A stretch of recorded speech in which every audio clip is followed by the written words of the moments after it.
Thank you, Superintendent Clark. I am so excited to be here this morning for such an impactful organization.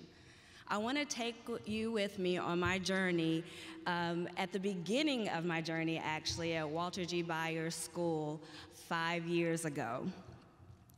When I walked into the school, just like you, if you walked into the school, you would see colorful walls and smiling faces and Scentsy pots of brewing and all kinds of colors and all kinds of vibrant ideas on walls.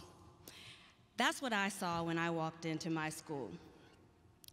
So when I began my career, I wanted to look just like that. I spent countless hours and lots of money creating the perfect learning environment for my students. I mean, I had my Pinterest-style boards up and my season-specific borders and my award-winning lesson plans, and I was going to Vanna White my students' way to victory. I was ready. At least I thought so. And in that beautifully styled room walks Hakeem. Hakeem didn't care about my beautiful, colorful borders or my sugar and spice and everything's nice Scentsy pot smell. Hakeem came into my room and he literally stole everything he can get his hands on. He stole my lunch, he stole other kids' lunch, he stole snacks and all kinds of incentives. But what I didn't know about Hakeem is that 7 days before he had came into my classroom, he had been locked in a closet for a week and withheld food and burned with cigarettes. Sorry. A hungry brain doesn't think. He didn't care about how much work I put into my room in the summer. And then, true story, Alan walks into my room.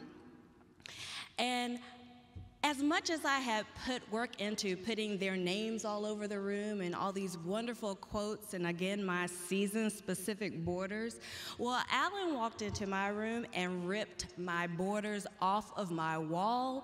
He ripped all of my die cuts off of my wall and all of my little cute quotes. You see, at the time, I didn't realize that, true story, Alan had been sleeping in the back of a car. His family didn't have a home and his mom worked at nights and he was left a lot with other people.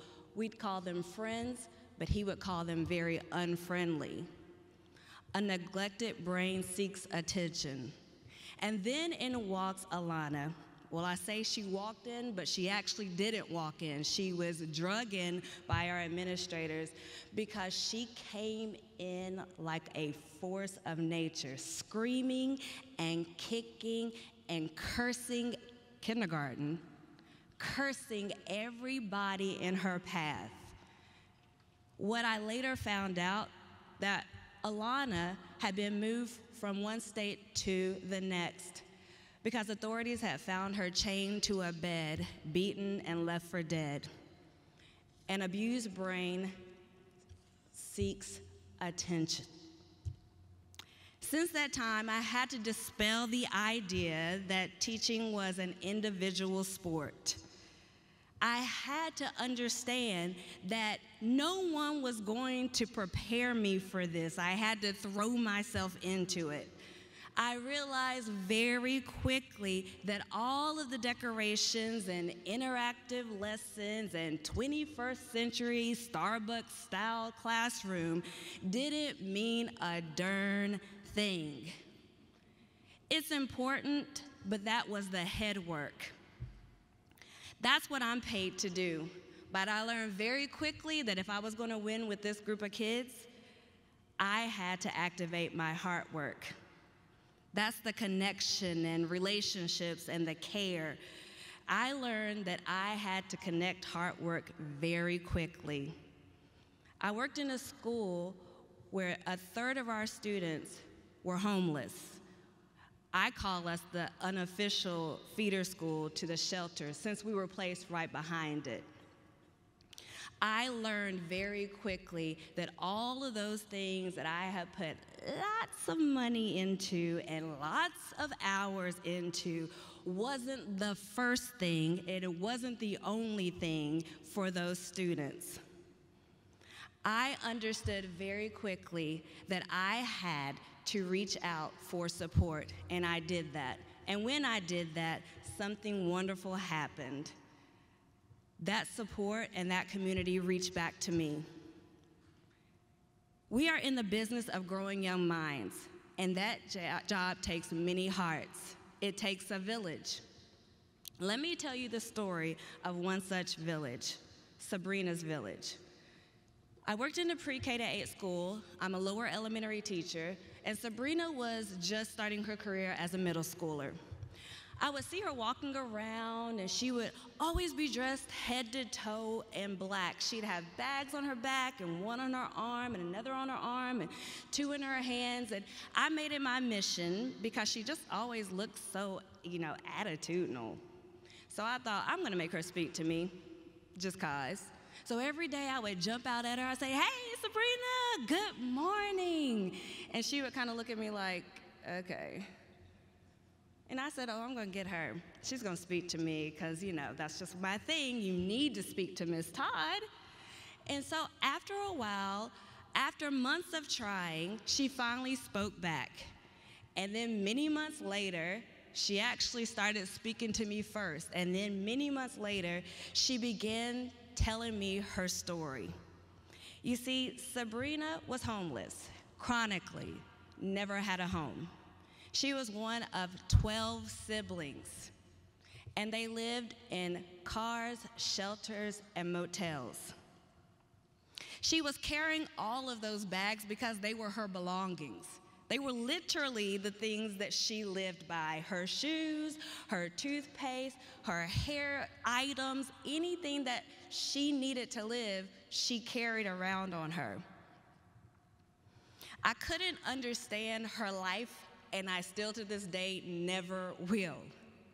But I activated Heart Work, and that made all the difference. Heart Work opened up a network available to her to create massive changes in her life.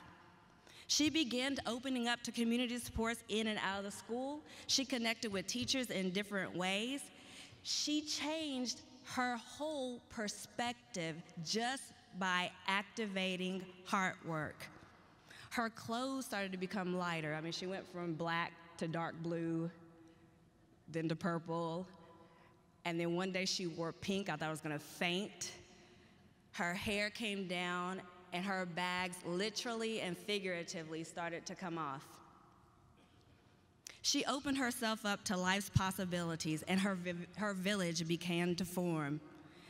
She accepted mentorship from bank employees and tutoring from college graduates. She really changed her perspective. Her art teacher and I learned years after I had met her at this point that she was a talented artist. I'd had this child in my home for months and never knew that she was an artist. She agreed to submit her work to a National Scholastic Art Championship at the urging of her art teacher. She used materials from Classroom Central to create a masterpiece. I have to describe this sculpture because it's everything. She created an open heart. It was red on the outside, black on the inside, with these little gold figurines strategically placed throughout. And they all had light bulb heads. And when you flipped on the switch, the light bulbs illuminated the inside of the heart. Well, her artwork went on display at Spirit Square for a month because she won the award. Yeah, she did. And while it was on display and we went to visit it, I would ask her, "What is this about?" And she never would explain. You had to walk on eggshells with her. Trust was a big thing, and she spoke very few words.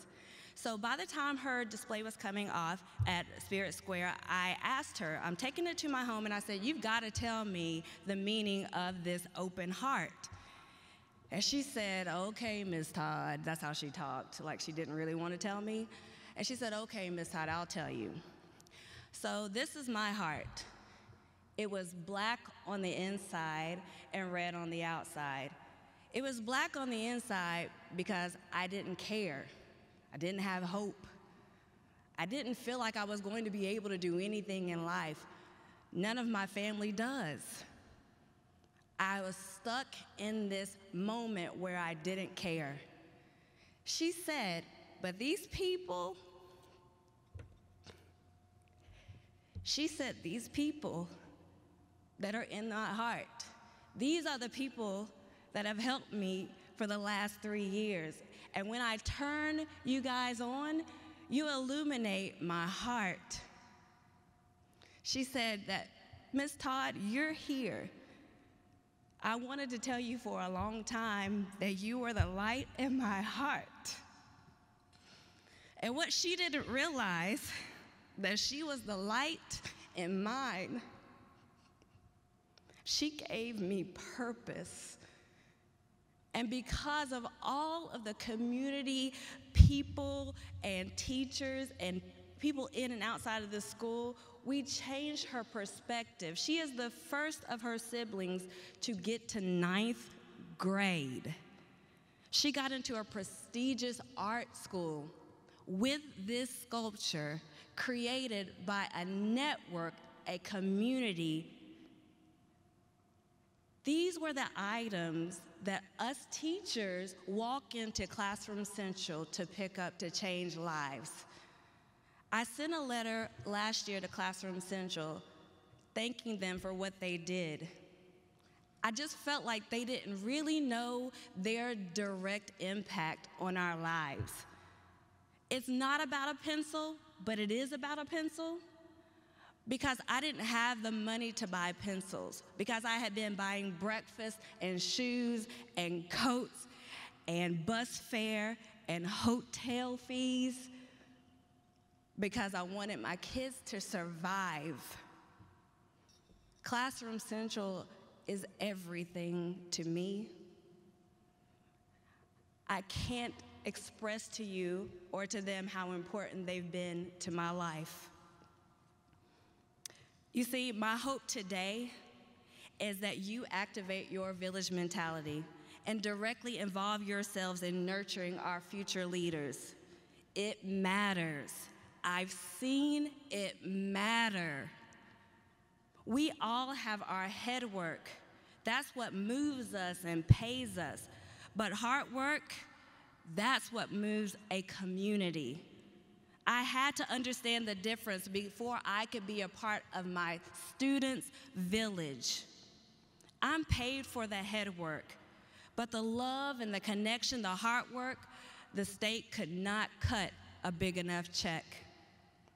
There is pure beauty in what educators do. Can you imagine, just for a second, every student at these struggling schools and beyond standing in a schoolyard with their open hearts and their illumination from our village? This is hard work, but most importantly, it's our heart work. Thank you so much.